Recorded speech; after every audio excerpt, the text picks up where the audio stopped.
Our Hereford Heifer Buttercup has been battling warts since early spring. We watched and waited, but when they stopped clearing up and started getting enormous, we knew we needed real answers. And getting that answer turned out to be a whole lot more work than we expected. Hi and welcome back to Whitetail Acres Farm. Last year we made a really exciting addition to the farm. For the last several years we've been raising Angus cattle, and we've had a great experience with them. But for a while now, we've been wanting to make a gradual transition to Herefords. The main reason comes down to temperament.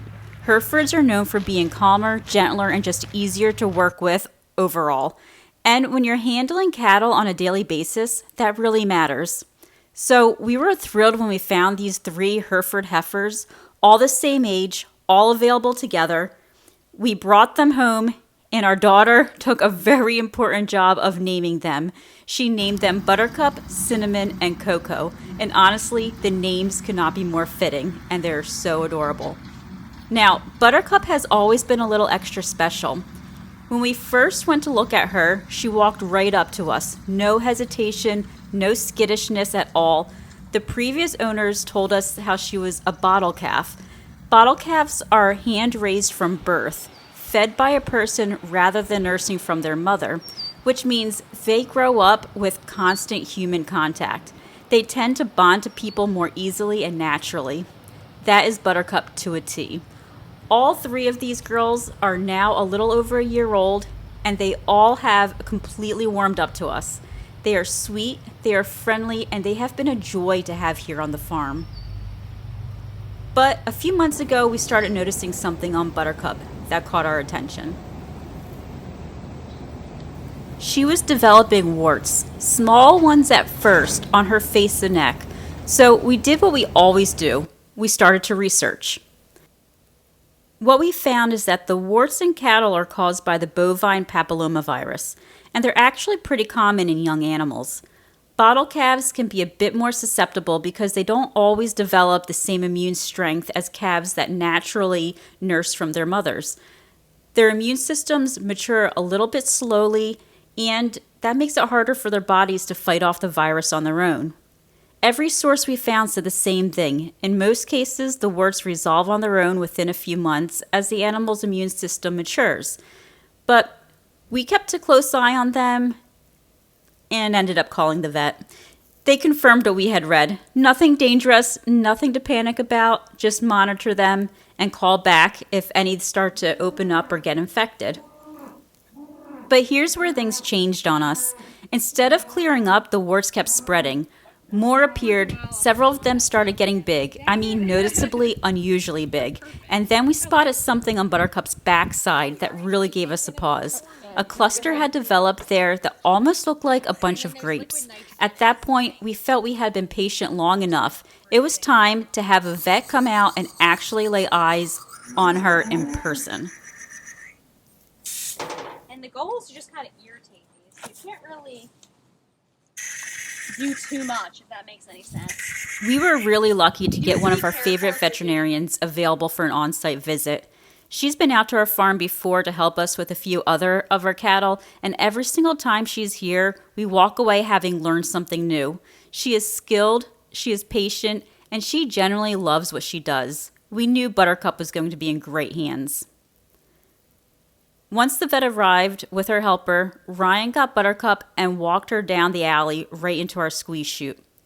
For those who may not be familiar, a squeeze chute is a metal livestock restraint that holds cattle safely and securely, so a vet or a handler can examine and treat them without anybody getting hurt. It's an essential piece of equipment for any cattle operation, and ours has been well worth every penny. The vet did a thorough walk-around examination of Buttercup, and her reaction told us everything. She said the extent of the warts, and especially the size of several of them, was unusual, larger than what she typically sees in a case like this. She immediately identified the cluster on Buttercup's backside as a priority and confirmed it needed special attention. So they got to work. And this is where Buttercup made things interesting. So we're infiltrating a little bit of lidocaine at the base of this large wart just to numb it up a little bit, and then I'm going to put a castration down to do that. Come on.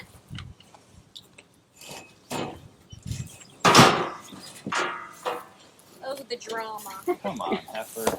Nothing happened yet. Come on, Mama. Worst part. Hasn't even happened. Come on, baby. Get up. Get up.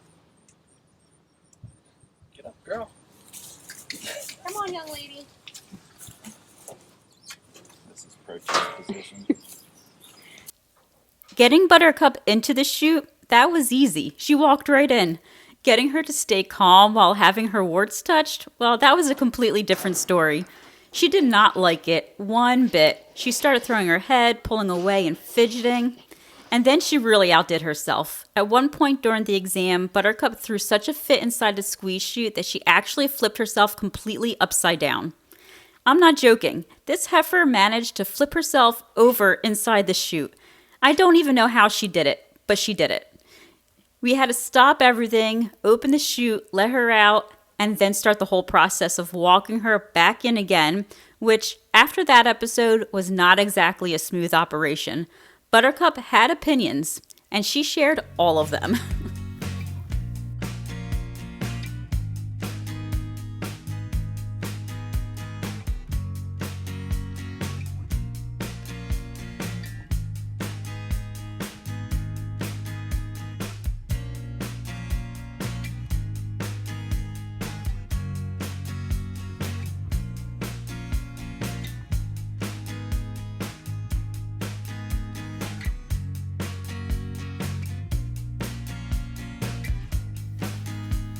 But we got her back in, all four of us working together with a lot of patience. And our vet and her helper, who were absolutely wonderful through all of this, picked right back up where they had left off. There was no rushing this process. Buttercup was going to let us know she was in charge, and we just had to work around her and her terms. But we did tighten up the squeeze chute a little bit more than we did initially, so it restricted her movement and would prevent her from any more shenanigans. Eventually, she settled enough for the treatment to happen, and that's what matters.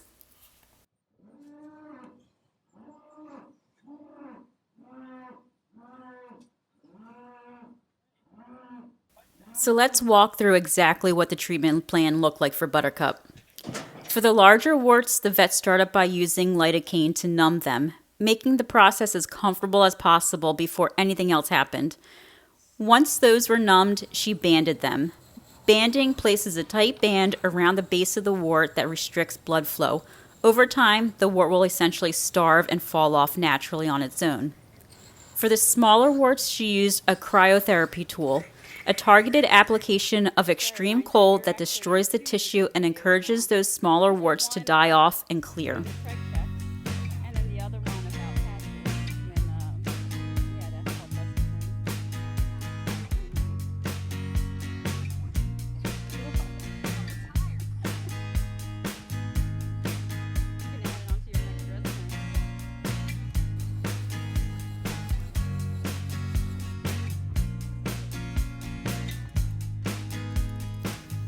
The cluster on her backside, the one that looked like a bunch of grapes, the vet's helper tackled those carefully, banding the cluster so they'll all fall off together naturally over the coming weeks.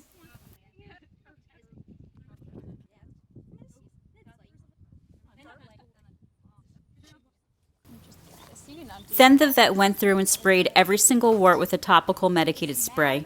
This does two things. It supports the healing process, and it deters flies from wanting to land on and bother the treated areas. Flies on recovering skin can cause a whole separate set of problems, especially in the summer months, so this step is really important. So she got her vitamin shot, or her mineral shot. We cryoed everything. We banded the big ones. I think that's everything we got to do for her. Do we want to put any tags in her while we have her? And finally, Buttercup received a full syringe of vitamins, a targeted immune system boost to help her body fight off the papillomavirus more effectively from the inside out. Supporting that immune system is ultimately the key to her fully clearing this. We walked her out of the chute, back through the barn, and into her pen, and we felt really good about what we had just done for her.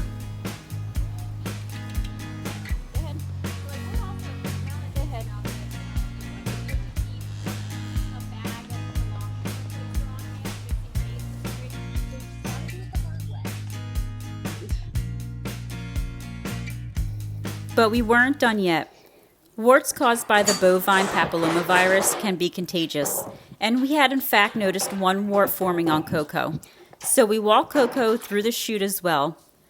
The vet froze that one wart and then found a couple others that we didn't notice and took care of those as well. And then Coco walked right back through the barn and into her pen. Easy and uneventful. That's our Coco. If you're seeing them losing more hair, you could hit them with a little Ultra Boss. Okay.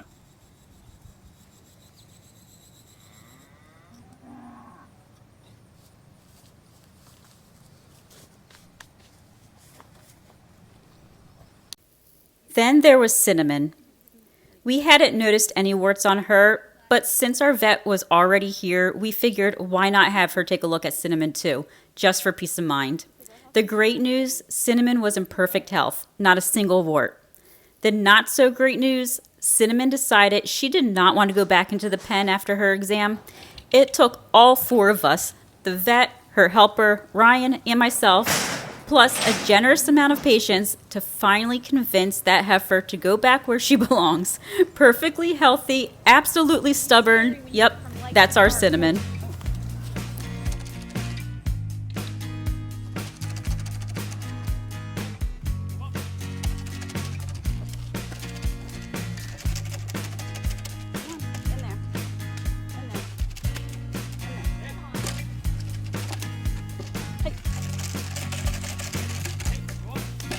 A few things that we took away from this experience that might be useful if you ever find yourself in a similar situation with your own cattle.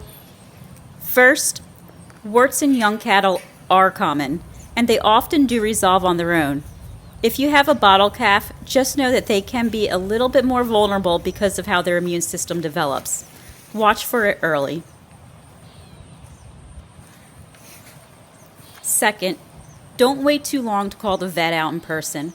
We followed guidance and we monitored carefully, and we don't regret how we handled it, but in hindsight, having the vet come out sooner might have prevented things from getting as extensive as they did with Buttercup. Just trust your gut. Third, treatment options are available and they do work. Banding for larger warts, cryotherapy for smaller ones, topical medicated spray for healing and fly control, and immune boosting vitamins. Your vet can help you figure out the right combination for your animal's specific situation. And fourth, the squeeze chute is your best friend, even when your heifer decides to treat it like a gymnastics mat. We are really pleased with how this whole vet visit went. All 3 of our Hereford girls have been examined and taken care of. These 3 heifers are really special to us. Our plan is to breed them for the very first time this fall, and we want them healthy, thriving, and right here on this farm for many years to come. Keeping them in good health right now sets them up for a long and happy future with us as part of our breeding herd. If you've ever dealt with warts in your cattle, or any of your livestock for that matter, or if you have a bottle calf story of your own, we'd love to hear about it in the comments below. Don't forget to subscribe to our channel for more of our heifer adventures, along with all of our other farm activities. Thank you for watching, and we will see you on the next one.